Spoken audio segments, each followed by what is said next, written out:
In terms of building wealth through real estate, from your experience, what would you say is like a reasonable time frame to expect reasonable return from your real estate project? Like, how far into the game do you have to be before you can say, okay, I've been able to build this much and I can go hands free? That's a great question. That's the first time, I've been on many podcasts that somebody asked about the time frame, because a lot of people think this is, oh, you can just do it quickly, Flip one and it, property and your game. yeah, it's like, oh, this is just going to happen so fast, and it's not. Real estate is a long game, Yeah. but coming from where I came from, coming from the lower income, you can get one deal and earn what you just were making in 1 year. So you can, as you're a lower income earner, one house flip can get you what you just made in a year. Welcome to the Bricks and Banks podcast, where real estate meets real wealth. Whether you're building from the ground up or stacking your paper to the ceiling, Steph breaks down property power plays and money moves you can act on. From first-time buyers to seasoned investors, this podcast is your blueprint for financial freedom through real estate, business, and investment. Subscribe now. It's time to build your future. This is Bricks and Banks with Steph. Before we dive into the conversation, I want to let you know that this episode is a paid partnership with BetterHelp. You know what's interesting? We all have these patterns in our lives. The ways we react when we are stressed out, hurt, or disappointed. Maybe shutting people out or walking yourself into exhaustion. Or that voice in your head that says you're not good enough. For me, it's shutting people out. And here is the thing. We know that these patterns aren't helping us. We can see them clearly, but breaking them, that's a completely different story. I used to think I could just power through on my own, that time will heal everything, or I just needed to be stronger. But the truth is, some cycles are nearly impossible to break on your own. Not because you're weak, but because you're so close to see the full picture. That's why having outside support, real professional support, becomes a game changer. When you have someone who is trained to help you understand why these patterns exist and give you actual tools to help change them, everything shifts. You're not just surviving anymore, you're actually on your path to healing. That's why I'm partnering with BetterHelp today. BetterHelp is on a mission to make starting therapy easier. They will connect you with a credentialed therapist who is trained to listen to you and give you helpful, unbiased advice, ensuring confidentiality throughout the process. You just get to fill out a questionnaire and you'll be matched with a therapist as soon as possible. And if that's not the right fit, don't fret. You can easily switch therapists at any time at no extra cost. To get started, head on to betterhelp.com/bricks and banks. That is betterhelp.com/bricks and banks to get 10% off your very first month of therapy. I'll make sure to leave a link in the description so you can get right on. Breaking the cycle starts with one step, and this could be yours. Going to therapy is not a sign of weakness. It's a sign of strength. BetterHelp makes therapy simple with 10% off your first month of therapy to help you get started. So what are you waiting for? Remember, you don't have to do this alone. A problem shared is a problem half solved. Hey everyone, welcome to another amazing episode of the Breaks and Banks podcast. I'm your host, Stephanie, and today we have the No Money Millionaire in the house, the one and only David Webb. We're joined by David Webb, who flipped the script on traditional wealth building, from facing evictions in Detroit to becoming the No Money Millionaire. That's his signature. David Webb has mastered the art of building real estate empires without using a dime of his own money. He's an investor, an author, speaker, and wealth coach who has helped thousands of people rewrite their financial story using mindset strategy and other people's money. So get ready as we dive into this interesting conversation. Welcome, David, to the pod. It's amazing to have you here. Thank you, Stephanie. I'm glad to be here. Thank you. Nice. So we're in London, England. I don't know where you're joining us from. Oh, I'm in Oklahoma. Oh, okay. I think I need Yeah. to put down all the places my guests have been because I have a lot of guests from the US. And when I come to the US, I'm going to come knocking on your doors. Okay. That's Yeah, let's talk business. Oklahoma's warm today. It's nice today. Oh, okay. You guys are nice because the weather is gloomy. It's the sun is about setting. So yeah, London is not funny right now. It's just dull. But tell us how you got the street credibility name, No Money Millionaire. How did we get there? Well, I mean, it was a lot of ups and downs, a lot of struggles along the way, and a lot of expensive mistakes. I've had an Oh, expensive tuition to get where I'm at. And, but now, I've learned how to build real estate, to build wealth without having to have, capital, without having to have a down payment, or my credit mm, didn't have to be, a perfect score. And so, I learned how money is actually leveraged and how it really, really works once you start, getting into that circle. Coming up out of, I'm from Detroit, Michigan. I grew up in yeah, the inner city. It's a poverty area, and we're not taught how to have our money work for us. That's yeah, not what we're taught. We're taught we have to work hard for our money. So, it took a lot of breaking that mindset to be able to learn actually how money is really used. And then once you learned that, then there's no stopping you at that point. wow. I mean, I'm very interested in your story. And that's why I titled today's episode, The No Money Millionaire, How David Webb Built Wealth Without Using a Dime of His Own Money. Because a lot of people will be like, oh no, they don't want to leverage. They don't want that debt on their hands. They don't want other people's money, the guilt of having other people's money on their conscience. But how were you able to rewire your mindset? Because it's more of a mindset thing than it is a physical thing. So how are you able to rewire your mindset to say, okay, I'm going to leverage other people's business, other people's money to do business, and I'm going to get so good at it. I'm going to get to become a millionaire. How did you get to this point? What were the things that led up to this moment? Well, there's a lot of ways. It's not Mm, just, just taking a loan from somebody, or there's many different ways to actually build wealth, or buy real estate without having to use your own money. My first two deals, I didn't really even know what I was doing. I didn't even know at the time that I'm doing no money deals. I just kind of fell okay. into them. But the first one, yeah, the first one, I went to visit my father one day, and he told me he was selling the home. It was the home where I lived when I was a child, and I went to school from there. And I told him, I said, I want to buy the house. And he laughed at me. He knew I was broke. I didn't, there was no way that Yeah. conventionally I should have been able to buy the home, but I was determined. I really wanted to get that house. And so at the time I didn't know how to do it. I never bought a home before. And he Mm, was right. I didn't have the money. I didn't have the credit. I didn't have my taxes up to date or any of the things that normally you need. But I picked up the phone. We had the yellow pages at the time, and I'm going through one lender after the next, and I'm just calling them. I said, "Hey, I want to buy this house."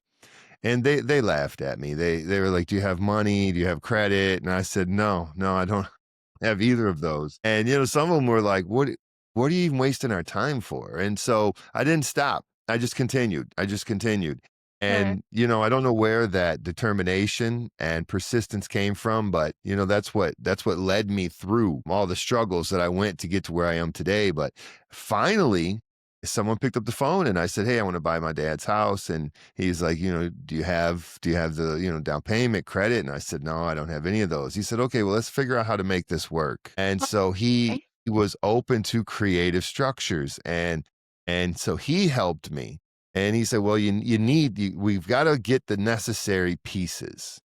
It's Mm, just, how do we get those? So how do we get the down payment?" Well, my father owned the home. And so since it was my father, he gifted equity to me in the home that I used mm, as my down payment. So there covered my down payment. And Mm-hmm. so then I needed to get the credit. So then I had to look for somebody to partner with. And since I was getting, my dad's home, I reached out to my brother. I said, "Hey, let's buy dad's house. I need you to come on for the credit. Dad's giving me the equity for the down payment." And so he said, "Okay, let's do it." And so there, I got the necessary pieces. My brother came in for credit. My dad Yeah. gifted the equity. And my father, since it was my brother and I buying the house, he said, "Okay, well, I'll sell it to you for less than I was going to." And so my brother and I agreed to still finance it for the higher amount. So here I went in with no money. I didn't have any money at all. I bought a house. We financed it for 20,000 over what my father wanted. So my brother and I split Wow. 10,000 each. So I went in broke. I came out with a home and $10,000. And that was my first one. And so, that was a no money deal, and I actually came out with money when it was finished. And then the second one that I did was a seller finance. So the seller was willing to act as the bank, and he Oh. only required a small amount of money up front. It was $1,500. Again, Mm-hmm. I borrowed that. I borrowed that again from my brother, and he lent me the $1,500. And so I was able to get in all by myself. The seller finance, it was my house. And so, there's multiple ways to do it other than just going and taking a large sum of money from somebody. That makes sense. A shout out to your brother for saving the Yeah, day. yeah. Yes, he did. He did. I guess that's what older brothers are for. Amazing. But Yeah. the first Yeah. the first person you called that picked up the call and helped you to structure the deal, is that like mentor to you right now, or it was just for that No, deal? he only helped me on that one deal. And Okay. I did that one, still didn't realize what I had done. And it was 10 years later until I did the second one because again, I still had the mindset that I needed a down payment. I needed the credit. Just because I did that one, interesting deal, it didn't Yes. change my mindset. It didn't make me know, hey, you could do this with Yeah. other properties. So it was just something I did. And then I continued under the conventional way, trying to get my credit right, trying to get my down payment. And then about 10 years later, it was the housing bubble here in the US. It was 2000, things 2007. And somebody came to me and they said, "Dave, why don't you buy a house? You could buy a house," because they were giving loans out to everybody at that time. And Oh. I I said, I can't buy no house. I said, I'm in no position to buy a house. And I was turning myself down before I even attempted to talk to a bank. They might have given me a loan. I don't know. I didn't Mm. try. But in my mindset, I couldn't buy a house. I didn't have a down payment. I didn't have the credit. I didn't have what was necessary in my mind. And so I was denying myself. Well, that's when I always would look through a website called Craigslist. And Craigslist. yeah, Okay. Craigslist. Yeah. Okay. And so I happened to see a house on there, the seller finance, and I was able to negotiate it with the $1,500 and I borrowed that. And so I did the second one. But, even after that one, and I sold it and I made a little money on it. Um, Mm. but it hadn't changed my mindset yet. It was 10 years later, and I was still through those 10 years thinking I have to get the down payment. I have to get the credit. Even though I had done 2 deals already without any Wow. of that, I still thought I needed all of that. So here went another 10 years until I finally came around, and that's when I actually did an OPM deal, other people's money. And Mm-hmm. it's because I wanted this apartment building. There was an apartment building I wanted so badly, and I knew the area. I knew what could be done there. I knew the potential for raising the value, and Yeah. I didn't have the money. And so I said, "How am I gonna make this happen?" And I just went to 3 people that I knew were in a Okay. better position than I was, but I didn't know them as friends. I didn't really know them. There's one guy who owned a store Mm. down the street that I used to visit, and we'd talk, but was no more than that. And then there was a couple other people I had just minor association with, but I sent them a text. I said, I'm looking at getting this apartment building. Would you be interested in talking more about partnering with me on this deal?" Oh, And I just okay. sat there. I was nervous. I didn't know how it was gonna go, and I was like, "Oh, what's gonna happen?" And then, Mm. the text came in, and all 3 of them said, "Yeah, I would talk to you about it." Wow. And so I ended up moving forward with 1 out of the 3, and we bought the apartments. And from there, I'm like, "Okay, well, I now it clicked. Now I knew what I needed, and I've been doing it ever since." So what would you say, like being in that situation where you were held back by your fears, what would you say is the common fear factor for people who are contemplating getting into such deals without using their own money? What's the fear factor that they need to break away from? Well, one of the biggest mindset shifts is about debt. A lot of Yes. people, especially coming from a poor area, so, you have Hmm. different stages. When you're poor, you hear, debt is bad, and Yeah. you need the only way you can buy things if you're maxing out credit cards or if you're taking loans that are really high interest rates because you don't have the right criteria to get, good rates. And so debt is bad when you're poor. And then as you get to a little higher level, like, middle class, you start wanting to pay off all your debt that you just want to, you want to try to pay off your home. You just want to pay off debt. But then Yes. as you get beyond that, you start learning that there's good debt, and that's, leveraging. And so that's one of the biggest things that you have to overcome is learning Mm. how debt is a tool or can be and is used as such. But again, coming from a poverty area, low middle class, any of that, you're taught you're taught debt is bad and you don't want any debt. So that's the first and hardest thing that has to be overcome. Okay. Yeah, debt is not bad. We need to understand what's good debt and what's bad debt. And Exactly. that's the only way we can rewire our mindset to say that, okay. And also, I think there's also a level of trust you sort of build up as a person, because if you're a good person, if you're a trustworthy person, people, regardless, would give you a shot. Just like the 3 people you reached out to. If you were a horrible person, they would have said no, but No, they and would you have. know what? And what helps when you're going to somebody else for Mm, money, being thorough in what you're able to present to them. Let them see that you've went through this deal, you've thought about this, you've thought about that, and yeah. that's where, you have to learn. You can't just go in blindly and ask someone to give you some money and not be able to show them how much work you've put into it already.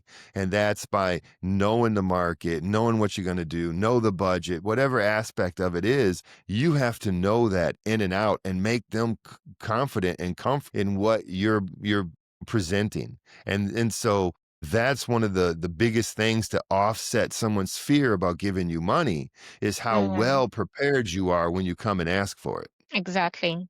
Like, do your homework, do all the things that they need to know so that you're coming with facts, you're coming with proof, you're coming with full details without holding back. And that way people can trust you to, yeah, take my money.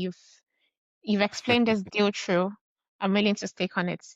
So what at what point did you now break out from that, break free from survival mode and step into financial freedom? Because I know you said you had like a poor background growing up and you got to do these deals and deals and deals. So what was the breakthrough moment for you? Can you share that? Well, I made a lot of mistakes getting into real Mm, estate and not knowing what I'm doing. And one deal in particular, really, it just haunts me. If I had that deal today, how well, all the same pieces, all the pieces the same. It's just yeah. now I know how to do it, and I'd have been able to get it completed.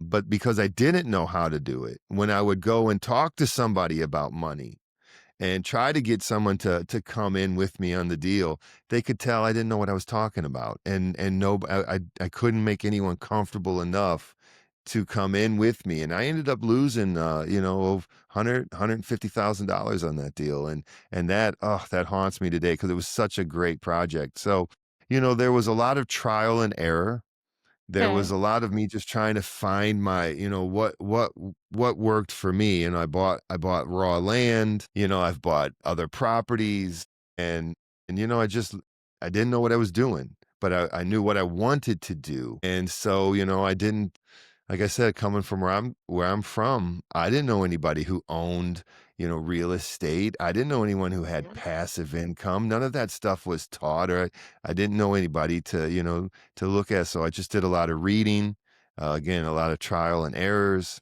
a lot of expensive mistakes. But like I said, I just call that my tuition. You have to learn somewhere, Yes. and that was the tuition. And Price you have to I've written pay. a book. It is. And I've written a book to help people avoid those mistakes. And Okay. so that was my goal in writing the book, was helping people. It was written to a younger me. I was like, I wished I had this little, guide that would have helped me along the way. And that was one of the reasons, the motivation behind writing the book. But there was a lot of struggles. I've been Yeah. evicted over 15 times. So Wow. I've dealt with it, I've dealt with it. And but once I learned, like I said, before, I had to break all of those mental chains. I had to break all the stuff about debt, Mm. about, getting loans from people, learning how to use other people's money. I had to break those misbeliefs about this stuff being bad, and Okay. learn how to structure it right, and learn how to use it, properly. And so those were the struggles, along the way. Nice. Can you share about a bit about your book? Sure, thank you. Yeah. So the book's called The No Money No Money Millionaire. Millionaire. It's It's how to perfect. build wealth through real estate without using a dime of your own money. And you can find it, Amazon or Barnes and Noble, but it's available on my website to all of your listeners as a free download. So you can go on nomoneymillionaire.com, and you can download the digital version for free. Like I said, this book was written because I wished I would have had it. So when I sat down to Mm. write the book, that was my motivation. I was writing it to a younger me. I was like, if you just would have known this, if you would have known this, I could have avoided so much. I could have got started so much earlier. And so that was the motivation behind it. And plus, I have a lot of friends still in the Detroit area that I see are Okay. struggling, and Yeah. they're not making ends meet. They're going to be heading into retirement and not looking forward to much, maybe a fixed income. And so I'm trying to help them as well, saying, hey, you still have time. You can do this. You can change your life. You can build wealth, change your family's lives. Just stop believing all the stuff that you do, and start learning, start understanding that you Yeah. can do it right from where you are right now. It doesn't matter your income level, it doesn't matter where your credit is. Doing it right now from where you are. And that was the big motivation behind writing it. Nice. I'm definitely sure our viewers would like to check out the book. In terms of building wealth through real estate, from your experience, what would you say is like a reasonable time frame to expect reasonable return from your real estate project? Like how far into the game do you have to be before you can say, okay, I've been able to build this much and I can go hands free? That's a great question. That's the first time, I've been on many podcasts that somebody asked about the time frame, because a lot of people think this is, oh, you can just do it quickly, Flip one and it property and you're game. yeah, yeah, it's like, oh, this is just going to happen so fast, and it's not. Real estate is it's a long, game, Hmm. but coming from where I came from, coming from the lower income, you can get one deal and earn what you just were making in 1 year. So Hmm. as you're a lower income earner, one house flip can get you what you just made in a year. So that's enough. You can say, okay, wow, I'm going to do this. Now, will it have built wealth for you? No, that's going to take time. But you can see very early on, hey, I just did one deal, what I'm doing a whole year. And that should be Hmm. enough to be able to say, okay, well, now I know what I'm going to do. And you just build it and build it.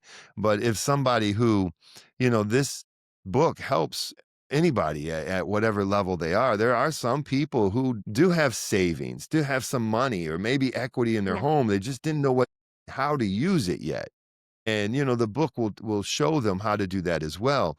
But yeah, this isn't something building wealth and financial freedom that doesn't happen, quickly. But what Mhm. does happen early enough is you can see the trajectory. You can see what you're doing. You can see Mhm. the potential. And, you just stack, the wins. You're just like, okay, well, this one, I made this much. And okay, I can do that again. I can do that again. And you just see Yes. that it continues. And so, it's not something that happens overnight, but you do get all the indicators that it's going to happen, and you just continue. You just keep doing it. Nice. Is there a specific strategy you recommend for beginners? Because people can be conflicted. They say, oh, there's money in flipping. Let me try flipping properties. Or there's money in deal sourcing.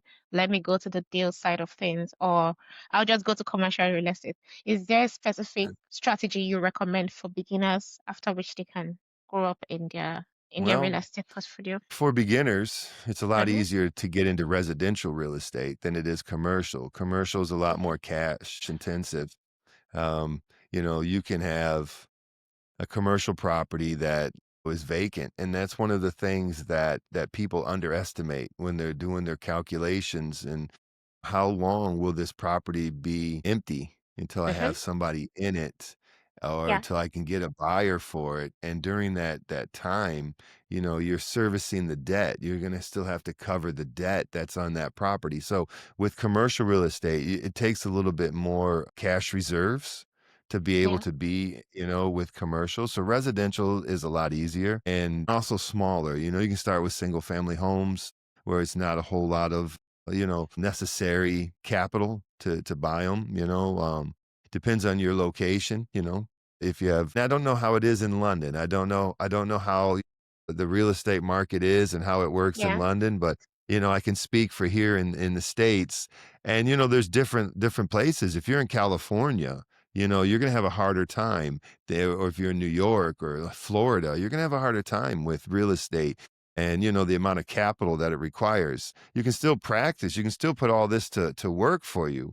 It's Yeah. just, to get in is a lot higher than if you can be in like middle America somewhere. There's homes in, the middle America that are under $100,000 still. Oh, And so it's a okay. lot easier to get started with homes like that. So single family homes is definitely easier to get into. Okay, nice. That makes a lot of sense. I know Mm. you're a wealth coach. You basically train people on how to get into real estate, how to leverage debts and other people's money to get to where they want to be. For so so for our listeners right now, someone who is sitting watching you and has no savings, no debts, bad credits, just like where you were a couple of years ago, what's the first practical step they need to take?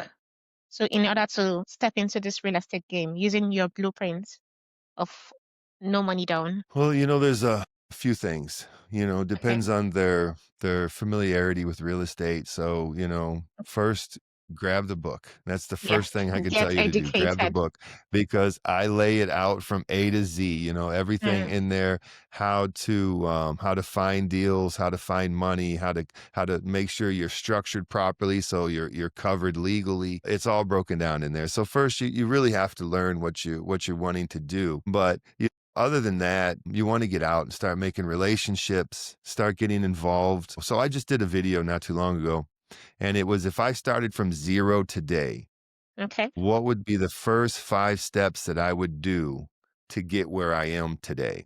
3 of those in there, 3 of the steps are to get out and meet people. So, the Mm, first step is to get yourself into real estate investor groups. They're on Facebook, one's called Bigger Pockets.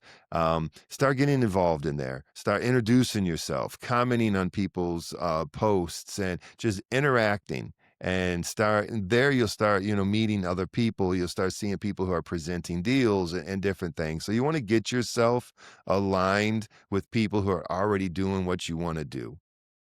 The okay. next thing I would do is as you become more familiar, you'll understand, these types of people, but you're going to want to find people who are giving the money, hard money lenders, people who are doing DSCR loans. And you're going to want to introduce yourself to them and just, be open, say, hey, I'm new. but this is what I want to do. And introduce yourself to them and ask them, what do I need to present to you for you to fund my deals? And then the third one is to get out there and meet people, Chamber of Commerce, other business meetups, because a Okay. lot of people that are in business want to invest in real estate. They just don't have the time to do it. And so Mm-hmm. when you can align with them and show them that, hey, this is what I want to do, and you've already found people who are presenting deals. You've already found other people who can assist with giving you loans on the property. And now you just need another small capital partner and you can put the pieces together. So those three items, are the essentials to being able to put deals together without any money. But another one that you may stumble upon that may be available for you is Yeah. like I did when I went on Craigslist and I looked for seller finance and I found a home that I could just get into for a very, very minimal amount of money. Those are available as well. And Mm. I'll give you a quick example. Someone from Okay. Detroit he's my project manager that's with me right now, and he needed a home. He followed my book. He followed one of my teachings, and he found a seller finance. It was a triplex, 3 units. One of the units Okay. was empty. The other two were occupied. He negotiated with the seller because the home needed some work. So he Mm. negotiated with the seller to do some minor repairs in exchange for his down payment. So he was able to Okay. get in this with no credit, no money. He had the third unit to live in for himself. The other two Wow. units were paying him money from the day he closed, which covered the note, the loan payment That's- to buy the house. So he's basically Wow. living there for free For and got free in with no and money. getting paid. So Wow, so those deals are available as well. wow, that's amazing. That's really amazing. I know you mentioned something about DSCR loans. Can you break that down? Yes, Like, what's that? sure. So a DSCR loan is what it stands for, debt service coverage ratio. And Okay. those are good on multifamily properties. And so when you're looking at a multifamily apartment building, quad, 4 units, stuff like that, they will look at the income from the property Mm-hmm. to base the loan off of, and not your Oh, okay. income, on your own. Like if you went to go get buy a car and you wanted to finance the car, well, you're going to have to come. They're going to look at how much money do you make? Are you Yes. able to pay the payment? But that's not how it works when you start looking at multifamily homes. When you're looking at income producing properties, the certain loans will go off the income of the property and not your income personally. And so that's what a DSCR loan is. So, depending on what properties you're looking at, when you're out there and you're meeting these lenders, Mm-hmm. you can ask them, what do I need? What does this structure need to be for you to, Okay. to lend, to give me a loan on it? And they'll tell you because, that's their job. They want to lend money. And so they'll tell you, you need it like this, and this, and they'll help you. Okay. Yeah. Okay. That makes sense. So basically, go out there, meet people, speak to people, and your money is in the next person's hand.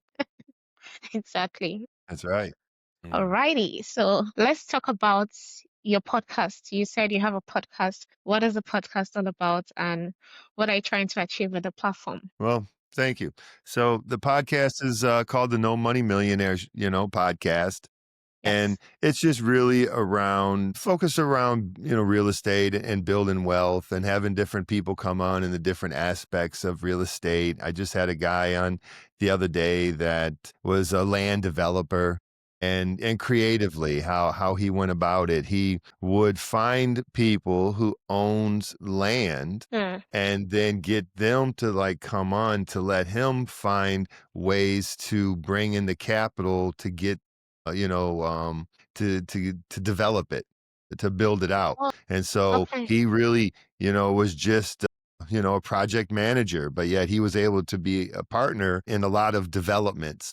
And he did it without even Nice. owning the land. He was just able to bring the capital to get Wow. it developed. And so I thought that was really unique and interesting. So I just have different people on in different aspects of real estate and talking about how to creatively, structure deals. Nice. And also using the opportunity to build your network, because essentially that's the core of the no money down blueprints. Because once you Yes. have a network of people around you, you're able to pull resources together and do what you have to do. Also, your coaching program, your wealth coach. So what's the criteria of people you accept into your program? Do you just have, oh, anybody that wants to learn about real estate, come to David, or there are specific things you look out to let people in? I have different levels that people Okay. can just start with. They can just start with the book. Okay. It can go all the way up to just acquiring different packages, different things that I offer, how to work with doing a presentation to the bank. How would you structure your pitch or ask someone to become a partner in your property? And it'll go all the way Mm, up to actually mentors, ship one-on-one mentorship. We can do, I offer where we do Zoom calls, once a week, once nice. a month, different little coaching and Zoom calls, all the way up to maybe partnering on deals, So all of that is available that I will work with people in different capacities. Nice. And in terms of your real estate business, are you just focused within the US, or are you spread across other countries globally? I'm hoping to get outside the US, but as of right now, I'm spread throughout the US. I have property from Detroit all the way out to California. So right Nice, now I'm nice. I'm spread throughout the US, but I would look forward to working and learning about real estate outside the country. Nice. I mean, I like the fact that you're doing it, you're doing your real estate business in the place you know, because one thing about real estate is about knowing the area, knowing the laws around the area, and knowing the people in that area. One way to be successful, because you can't just go to a place you don't know and start to do real estate. You need to do the groundwork and learn the laws of the land, so to speak. But I like the fact that you're localizing your knowledge and building up on it, and also training people in such areas, because if you don't train them, who will? I can't bring in the London strategies to Detroit. It Well, won't work. it's when you don't know everything about it. It's when the mistakes are there. And I made Yeah, enough. I exactly. really did. I've made enough mistakes. And so now I'm sticking with what I know and I know it well, but I look Yeah, forward to learning other markets outside the US. That is something I've nice. been considering and looking forward to. Okay. Now, talking about mistakes, what would you say is your best and worst investment deal so far? I think the best one that I've done Hmm. personally was a 20 unit. It was people, it had been on the market for a year. Nobody wanted it. Nobody wanted the property. It was ran down, a lot of deferred maintenance. It was almost completely vacant, and Hmm. it was an eyesore. And I turned that around. I have it at full capacity. I have a waiting list for people to get in there, and that one, I think that one I'm the really kind of the most proud of. That one I took something that nobody wanted. It had been on the market for a year, and now I have a waiting list for people to get in there. So that one I'm really Wow. happy about. The worst deal I've done, I don't again, I made a lot of mistakes and a lot of them, I was buying before I really should. I didn't know what I was doing. But the one Yeah. that I talked about earlier that haunts me because it's the worst deal I've done because I just didn't know what I was doing. And it was such a great opportunity that I lost it. And so, Hmm. really, was it the worst deal I've done? No, it was a great buy. It was a great property, had huge potential, but I just personally didn't have what it took to make it happen. And Okay. so that one, is the one that burns me the most because it had the potential. It had Yeah. everything it needed, except I didn't. I didn't have what I needed to make it happen. So that one will haunt me. So knowing what you know now, what would you have done differently to turn that deal around? It was just the way I presented. I didn't know how to Yeah. present it. I didn't know how to represent what I had. And now I Oh. do. I would easily could have leveraged the property to Mm-hmm. have gotten the capital that I needed to get the Yeah. renovations done and to be able to get it, on market or do whatever I wanted with it. I just did not know the language. I didn't know Mm. what was available. It was just a lot of, I didn't know. I didn't know these things. I knew what I did know, it was a great property in a great Yeah. area that had huge potential, and all of that was true. But I Mm-hmm. didn't know how to talk to lenders. I didn't know how to talk to a partner to bring someone in on the deal. I didn't know Yeah. the other aspects of it. I knew the area, I saw the property, saw the potential, but I didn't know how to now go and talk to people and say, hey, do you want to partner with me on this? Or, hey, I have this, and leverage it to get the and the money that I needed. And so it was really just not knowing those other pieces. Oh, okay. All right. That makes sense. So that's why knowledge is very important. And that's why you advise everyone to start from your book, because you've basically poured out your heart in that book. And that's a great starting point. So in terms of investing, like people that are just starting out in real estate, okay, I have $10,000 savings in my account, and Yeah. I want to invest in America. What part of the country do you think I should be looking at, and what strategy should I adopt to be able to get into the real estate markets? Sure. Well, with $10,000, Mm, you could actually, come and be part of properties in middle America for sure. For sure. You okay. could, have enough for what you need to cover, what would be required on the capital side. Because like I just helped someone close on a house. It was $60,000. And with that, and with the rehab budget, with being Yeah. able to get the loan, all they needed to come out of pocket with was $10,000. And so they have a house they bought for 60. They're putting 40 into the rehab, so it'll be $100,000. And it's gonna be listed real soon here. It's gonna be listed for about 100, and I don't know. They should close at about 150,000. So after closing costs, everything done, he should be able to walk away with 20 to 30 grand, off of his Wow. 10 that he put into it. So That's yeah, so there's that's huge. yeah, yeah.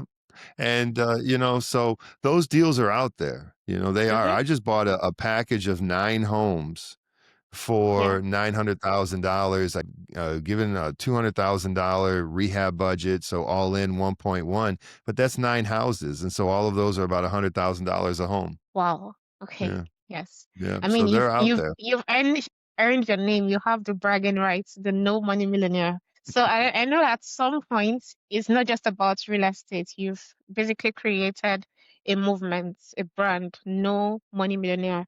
So how has having this identity helped you reach more people and amplify your mission? And that's what happens. Mm-hmm. Coming from poverty, coming from being, poor. I just wanted money. My mother, I was, raised by a single mother. She was on Oh, welfare, and I just wanted money. And I didn't know how. I didn't know anything other. It's just I wanted money, and I think that was a lot of the struggles because I yeah, didn't know why or how. And the why is important. The how comes later, but the why is important. Why do you want to build wealth? What is the wealth for? And yeah, as you start to be able to do, as you're able to build wealth, it's way more than trying to have fancy cars and brand name clothes, bigger homes. It's about giving yourself financial freedom, yeah, being able to help, your being with your family, being able to help your children have better opportunities than you had. And that's where wealth becomes important. That's where it has, the best ability. Or, that's my why. My why is to be able to help people that before they did this, they didn't ever see themselves being a property owner, being able to see themselves build wealth and being able to then pass that on and teach that to their children. And those, that's what's rewarding. When you're seeing that you're able to help people change their lives, and that in turn is going to help their family, and so on and so on, yeah. that's the why. That's is bigger than yourself. And so that's the motivation, that's the reward. That's what really helps me. That's what makes me go every day. That's awesome. Like, I like to see how you push yourself and you didn't allow your circumstance to define you. You broke out of that and you're basically setting the pace for others to follow. And we talked a lot about network, leverage, and systems. I know for you to get your first deal, your first deal and compound that deal, do the same thing over and over again to becoming a millionaire. It takes a lot of work and it takes teamwork, not just other people's money. You also need other people's efforts. So how do you work? How do you build your team, like the team that supports you in your business? What's the mindset? What are the mindsets you look out in picking the right people to work with, and even the right investors to work with as well. The team is huge. I mean, you can only go so far by yourself, and if you're Yeah. one of those people who can't, learn to work with others to help you build what you're building, you're not going to be able to go so far. The team is very, very important, all the way down to, I have a great realtor on my team, my accountant, my lawyer, everybody, Nice. my banker, partners. And I'm a firm believer in energy. I Mm-hmm. believe, in the laws of attraction, the power of positivity, and I'm a firm believer in that. And I think, as you're out there, you're going to learn, to align with people's energy that aligns with yours, and that helps you attract your team. And then as you're out there proving yourself, other people want to start aligning with you. And so now Yeah. you start seeing other people who see who and recognize who you are, and they want to Yeah. align with you as well. So you just have to be receptive and want to, be open to building that team, because it's huge, it's important. Nice. So basically, having the right energy, having the right mindset.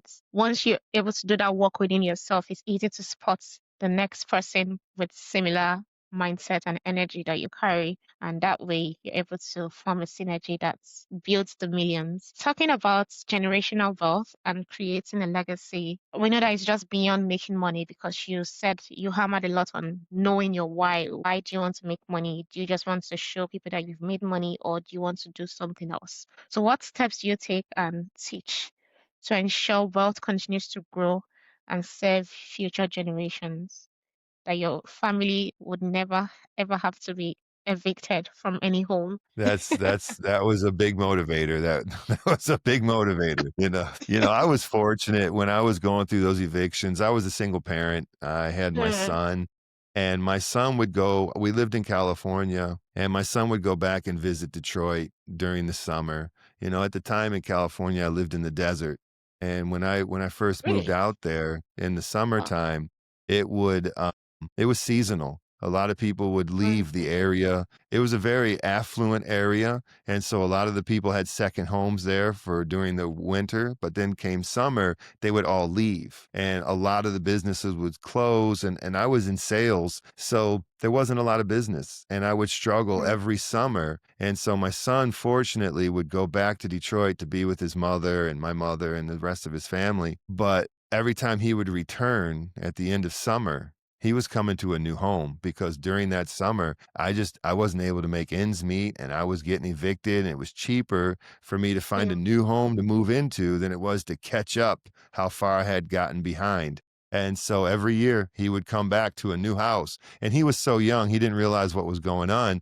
And I was Mm, fortunate that he didn't have to be there while I was going through those months where I was struggling. He would just come back to a new home and never knew anything that was going on. So, those are big motivators. And I definitely wanted my son not to have to face those times, for himself. And so building wealth beyond you and generational wealth, yeah.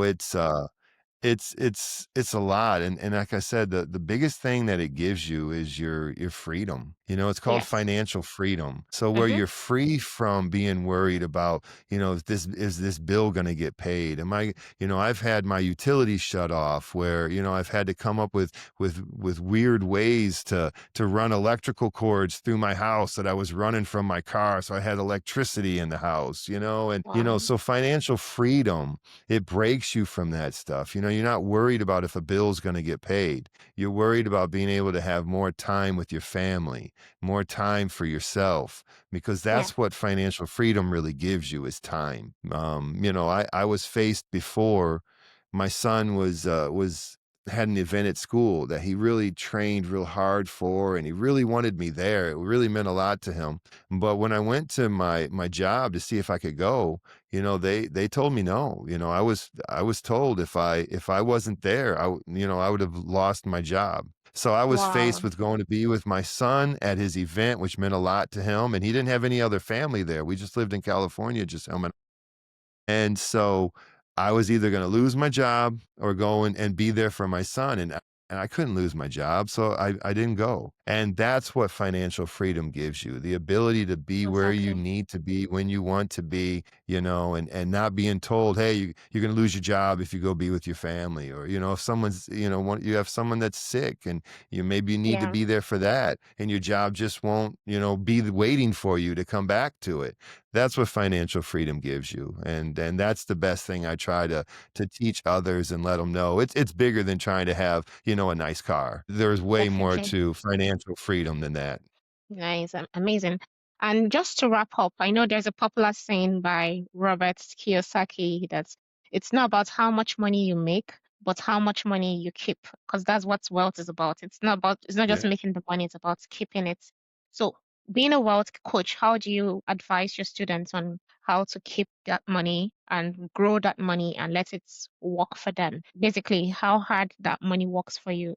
So what are the strategies, like your top two, three strategies you would advise your students on maintaining that cash flow within the system? Sure, sure. And it's funny, Robert Kiyosaki and that saying, there Yeah, was a series of books out, The Millionaire Mind, The Mind of a Millionaire, and I think The Millionaire Next exactly. Door or something. And so The Millionaire Mind, I went to his seminar and he profiled millionaires, self-made millionaires, and he Mm, profiled them to see because there were doctors who were millionaires, there were doctors who were not. There was, lawyers or accountants or anybody in these certain fields. And just because you were in that field didn't guarantee you were going to be, a self-made millionaire. And what sure. he learned was it's not how much you make, it's how much you save, the quote Mm, from Kiyosaki. And so, there's one thing that I tell people, it's don't save what you have left. Spend what you mm, have after saving.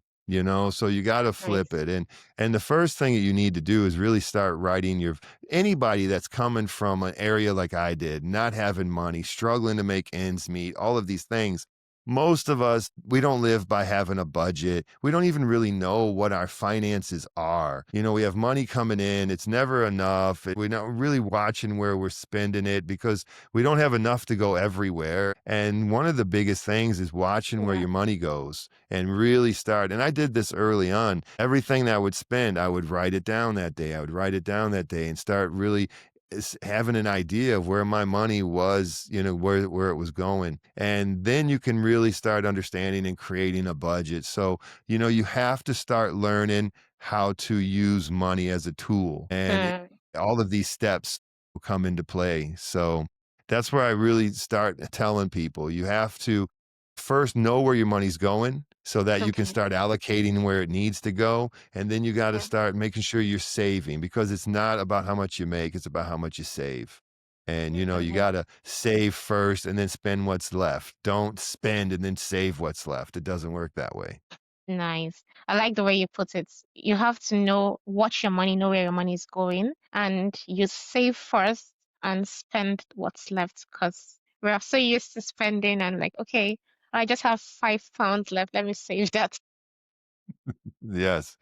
Yes. It's easy not to have anything to save if you're not disciplined that way. And, coming Yeah, from nothing and trying to build, you're going to have discipline. At some point, you're going to have to change and break some habits, start having definitely. discipline because, it's not easy. It's not easy to do this, but it is doable. It's Hmm. not, hey, this is, super easy. If it was easy, everybody would do it. If it was Exactly. because work hard, 40 hours, you worked hard for 40 hours, then it would happen. Then every construction worker out there would just be rich. That's just not Amazing. the Yeah, way it is. It's exactly. building the right habits, breaking the bad habits, and learning how to make your money work for you, how to control it. Nice. I mean, this has been a wholesome conversation, but we're not done Thank yet you. because we're in the second segment, which is the firecracker round. Okay. Drum All roll. right. Let's fire it off. Yeah, so this is just me asking you a bunch of questions and you responding with the first answer that comes to mind. So let's shoot. Okay. So, what's one myth about real estate you wish would disappear? What's one myth about real estate? I'm sorry, what was that? Yeah, what's one myth about real estate you wish would disappear? People should stop thinking about it the wrong way. Wish would disappear. The one thing about real Yeah, estate, yeah. the fact that everybody thinks you need money to make it happen. you know? So Nice. you don't, that's what stops a lot of people from getting into real estate is they think they have to have money, they have to have credit. I wish that would just disappear because then a lot of more people, even myself, 20, 30 years ago would have been more active in real estate. Nice. Yes, you don't need money to make it happen. You just need the knowledge. Once you have the Yes. knowledge, it helps you build a network, and once you have the network, you can get into your dreams. So, what's one daily ritual that helps you stay sharp and motivated, regardless? So, what's one thing that helps you stay calm, sharp, and motivated? I read. Mm, Reading's been a big factor to me. I still, all to this day, I still read. I read Robert Kiyosaki. I read one of the books that was the biggest life-changing book to me is called The Science of Getting Rich. It's by Wallace Wattles. I found it online. It was free. It was written in the early 90s. And the biggest thing I took out of that were there's two mindsets. You have the competitive mindset or you have the creative mindset. And once you can, to make that shift and stop being part of the competitive mindset and start being part of the creative mindset, well, then you start creating your path. You create what it is you're trying to put in your life. And so reading is one of the best parts of my day that I have. amazing. Wow, that's powerful. I've taken down the name of the book. I'm gonna get that along with your book, The No Money Millionaire. So what's the Thank- most surprising property you've ever closed on? Like the deal that just closed very easily and you're like, okay, what was the easiest deal that I closed on? yes, easiest deal you closed on. Um, Yeah, probably, this last one, it was, 1.1 million. I did it without a dollar out of pocket. My Wow. partners were eager to be part of it. Everything just went so smoothly with it. And I've already got, we haven't even really finished it. And I've already, have four of the homes. We're flipping them. I already have four of the homes under contract and they're selling. And so it's almost, we barely closed on it. I almost have half 50% of it sold, Wow. and so it's just been going. That one's just been really well. That's the most recent that I've done. Wow, that's amazing. I mean, business is booming. So with all this plenty businesses you're doing, the lots of work and all, how do you unwind and reset? How do I unwind? Yes, There's my days, at some point you just have to put a stop to your day because they'll go on forever. There's so exactly. much work, there's so much going on that you just have to say at this point, I'm going to be finished for the day. And that's usually when I decide now to read for myself, and that helps me unwind. So, at some point, it's like, okay, I've got to stop my work because it'll never be finished. There's always Mm-hmm. stuff that needs to be done. Me, I have almost 100 apartments. I'm renovating them, I'm managing them, I'm Exactly. helping others and coach them. And so at some point, you just have to say, okay, work is finished and now it's going to be for me. And usually that's when I, will try to do some reading. Again, the Okay. reading it helps me ground myself. It helps me relax and break and also helps me, helps educate me and focus on what I'm trying to go or become. Nice. So essentially putting boundaries because and Yeah. respecting the boundaries you put for yourself so that you can just reset with that time. Because it'll never stop. Oh, Exactly. there's been many nights where I've fallen asleep in my computer, because I'm still working, but at some point you have to say, okay, now I'm finished for the day and we'll pick this up tomorrow. Yeah, definitely. And you able to respect that time, it makes sense because you can that way you can create time for family, you can create time for your hobbies and other things you like to do. So it's been wonderful speaking with you today. I've learned a lot, and I'm sure our audience has learned a lot as well. But how can we reach you? Because everyone is intrigued with your story, and you have so much more to give. So how can we reach you? Your socials and websites. How can we get you to you? Thank you. The book is available, like I said, at Amazon or Barnes and Noble. It's the No Money Millionaire, but you can also get it right now as a free download on nomoneymillionaire.com. You can Google me, Nice. No Money Millionaire. You'll find me. YouTube is No Money Millionaire. My podcast, Apple, Spotify, any podcast, it's No Money Millionaires. It should be pretty easy. Google No Money Millionaire and you'll find it. But the book is available for free right now on the nomoneymillionaire.com. Amazing. I'll make sure to leave the links in the description so the audience can go right there and check you out.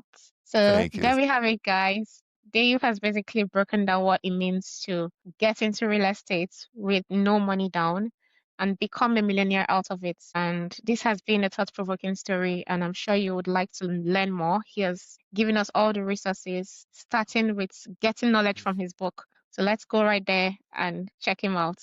And don't forget to leave us a like and leave a comment on this segment. And would like to hear your thoughts on David's discussion. Till we come your way again, let's continue to turn knowledge into action and bricks into banks. This has been Bricks and Banks with Steph, and this is me signing out. Thank you.